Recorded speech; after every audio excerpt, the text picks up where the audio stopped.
Neutrals का देखें हमेशा से ही किरदार रहा है और आप देख रहे हैं कि अब जो आप पहले बात कर रहे थे पार्लिमानी निज़ाम की, उसके पल्ले क्या रह गए आपके सामने है कि जिस तरह पहले असेंबली अपनी टर्म पूरी करती थी, लोग आते थे अपनी मर्जी से लोगों का चुनाव करके लाते थे, लेकिन इस दफ़ा आप देख लें कि असेंबली बिल्कुल फारिग पड़ी हुई है, ना उधर कोई कानून साजी हो रही है, ना हमारी कोई महंगाई के खिलाफ कोई बात करता है, हर किसी को अपने आप की पड़ी हुई है। और जिस तरह असेंबली को उन्होंने एक डमी बना के रख दिया है, तो मेरा ख्याल है पार्लिमानी निज़ाम में आप भी खुद बेहतर समझ रहे हैं कि क्या निकल रहा है उधर से। रिफॉर्म्स होनी चाहिए, नेशनल डायलॉग इसलिए वजह से होना चाहिए क्योंकि ये सारे मुल्क की बात है, ये किसी एक पार्टी की या फर्द वाहिद की तो बात है नहीं।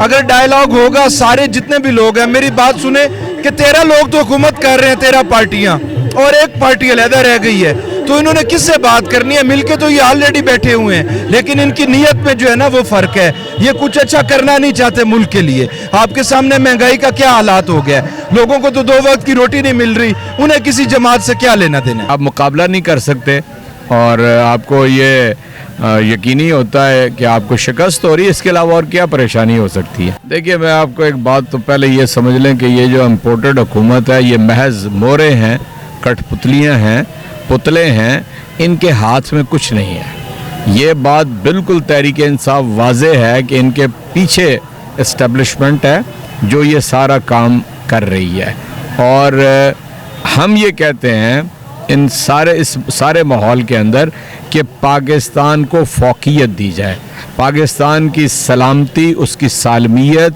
उसके अवाम का तहफ़्फ़ुज़, उनकी ज़िंदगी वो अहम है।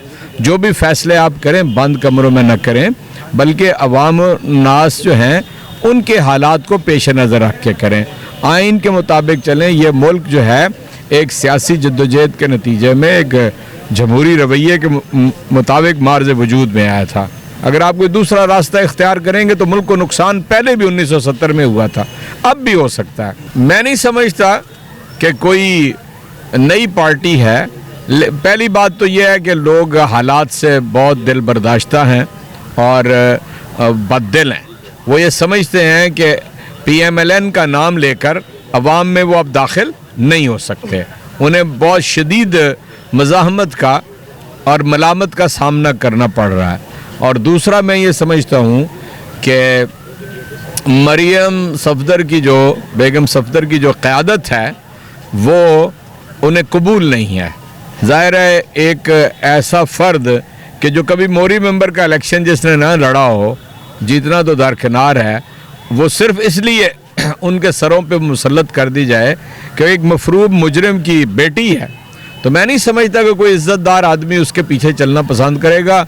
वो शायद खाकान अब्बासी हो, वो मिफ्ताह इस्माइल हो।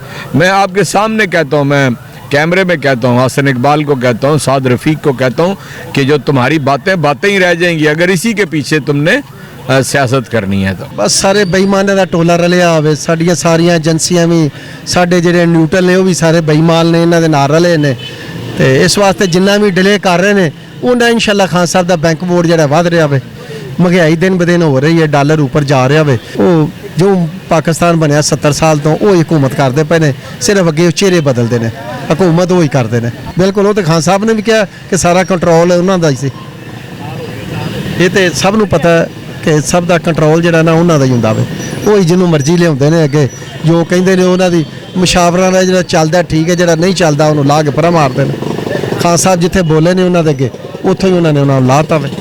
बिस्मिल्लाहिर्रहमानिर्रहीम। अब लोगों को पेट्रोल की कीमत देख लें, अब वो आटे की कीमत देख लें, बाकी चीज़ें देख लें, महंगाई इतनी है, उनको पता कि हमारे मुंह पे लगेगी। इसमें बड़ा किरदार है, ये एक पार्टी है माफिया जिसका ये किरदार है, वो आपको भी पता है, मुझसे ज़्यादा बेहतर आप समझते हैं, जिसको ये पता है वो ही नहीं इलेक्शन होने दे रहा है। देखें, बात ये है कि रजीम चेंज जो हुई है पाकिस्तान में, ये किसने की है? किसी के कहने पे ये सारा अमल हुआ है। इमरान खान की हुकूमत बेहतरीन चल रही थी, तो कहीं से रजीम चेंज के आर्डर आए तो रजीम चेंज पे अमल दरामद हुआ, 20 MNA ख़रीदे गए, उनको पैसे दिए गए, और इमरान खान के दौर की महंगाई देख लें और इस वक्त कीमतें देख लें, आसमान पे पहुंची हुई हैं। ये पाकिस्तान 22 करोड़ अवाम का मुल्क है, जमहूरी मुल्क है और पाकिस्तान में बेहतरी आ सकती है।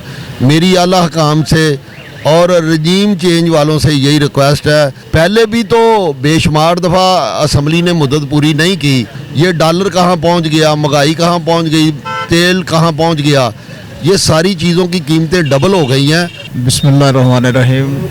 बात ये है कि जो ये जो इम्पोर्टेड हुकूमत है ना, इनको जो हमारे जो इस्टेब्लिशमेंट के इदारे हैं ना, इन्होंने मुसल्लत किया हुआ है। पहले तो ये महंगाई के ख़िलाफ़ जो है ना वो आए दिन लॉन्ग मार्च करते रहते थे कि जी महंगाई हो गई है, खान साहब ने इतना जो है ना वो 2 रुपये 4 रुपये बढ़ा दिए हैं, तो इनको बहुत तकलीफ़ होती थी। लेकिन जब से ये इनको हमारे ऊपर मुसल्लत किया गया है ना, इन लोगों ने हमारा गरीब आवाम का जीना हराम कर दिया है। गरीब आवाम जो है ना वो इनसे बहुत ही जो है ना, उनको इतना गमो गुस्सा है कि अगर खान साहब हमें इजाज़त दे देना तो खुदा की कसम हम इन लोगों को जीने नहीं देंगे, हम इनका मुहासबा करेंगे, क्योंकि ये लोग जो है ना ये इस काबिल नहीं रहे। इन्होंने 40 साल से मुल्क को लूटा है, ये इनको शर्म आनी चाहिए। ये राना सनाउल्लाह और ये दूसरे जो बगैरत बैठे हुए हैं ना, इन लोगों को जो है ना ये हमारे सामने आए, अवाम में आए, इनको पता चले।